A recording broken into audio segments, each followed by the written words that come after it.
आगामी झारखंड और महाराष्ट्र चुनाव की तैयारियां जहां शुरू हो चुकी हैं, तो वहीं इन सभी के बीच अब यूपी के उपचुनाव को लेकर सियासी पारा 7वें आसमान पर नजर आ रहा है।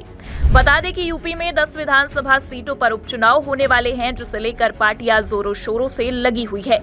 इसी बीच सीट शेयरिंग को लेकर दांवपेच भी शुरू हो चला है। उपचुनाव की तारीखों के ऐलान से पहले सूबे की सियासत खूब गरमाई हुई है।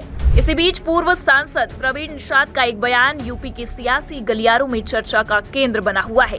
बता दें कि पूर्व सांसद प्रवीण निषाद ने एक चैनल से इंटरव्यू के दौरान ऐसा कह डाला जिसने बीजेपी की मुश्किलें बढ़ा दी हैं, जिससे उपचुनाव से पहले अब बीजेपी की मुश्किलें और भी ज्यादा बढ़ती हुई नजर आती हैं। पूर्व सांसद प्रवीण निषाद के उपचुनाव से पहले दिए गए इस बयान ने ये तो साफ कर दिया है कि अब आने वाला उपचुनाव सहयोगी दलों के लिए भी महत्वपूर्ण होने वाला है और आने वाले उपचुनाव में सहयोगी दलों को अपनी हिस्सेदारी साफ तौर पर चाहिए। सूत्रों की माने तो चर्चा है कि निषाद पार्टी को न मझवा मिलेगी और न ही कटेहरी मिलेगी। लेकिन इस पर एक चैनल से इंटरव्यू में बात करने के दौरान उन्होंने साफ तौर पर यह कहा है कि हम फूंक फूंक कर कदम उठा रहे हैं कि किस तरीके से हम लोग कटहरी और मझवा के साथ ही उन सभी 10 विधानसभा में जीत सुनिश्चित कर सके।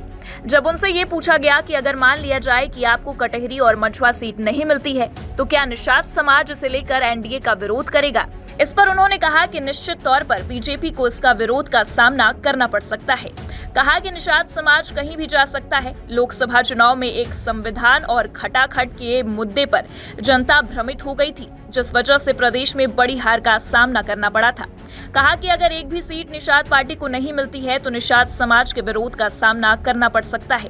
उनका कहना है कि निषाद की संख्या बहुत ज्यादा है।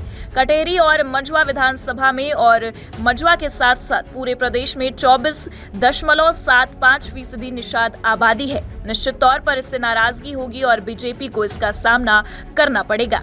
बता दें कि हरियाणा चुनाव के बाद अखिलेश यादव ने विधानसभा उपचुनाव की 10 में से 6 सीटों पर अपने प्रत्याशियों का ऐलान कर दिया है।